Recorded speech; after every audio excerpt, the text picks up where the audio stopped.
Hi guys, আজকে ছিল আমার ভাইপোর বার্থডে। তো আমি তাড়াতাড়ি রেডি হয়ে চলে গেছিলাম পিসির বাড়িতে। এটা হচ্ছে আমার ভাইপো, যার এবার 3 বছর কমপ্লিট হলো। তোমরা সবাই ওকে একটু আশীর্বাদ করে দিও।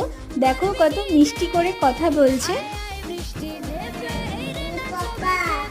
এরপর শুরু হয়ে গেল আশীর্বাদ পর্ব।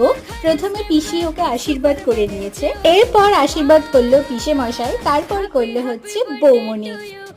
এরপর দেখো আমার ভাইপো খাওয়া শুরু করে দিয়েছে, একটু একটু করে যেটা পছন্দ সেটাইও খাচ্ছে। চলো এবার তোমাদের সাথে লাঞ্চ থালিটা শেয়ার করছি। এখানে রয়েছে সাদা ভাত, ফ্রাইড রাইস, 5 রকম ভাজা, স্যালাড, ভেজ ডাল, পনিরের তরকারি, আলু পটলের তরকারি, কাতলা কালিয়া, চাটনি, পাঁপড়, দই, মিষ্টি, ফল, সব রকম আইটেমই ছিল এখানে। তো সাজানোটা কেমন হয়েছে অবশ্যই কিন্তু কমেন্ট করে জানাবে। আর বাকিটা আসছে নেক্সট পার্টে, তোমরা কিন্তু অবশ্যই ওকে উইশ করে দেবে। দেখা হচ্ছে অন্য একটি ভিডিওতে। টাটা।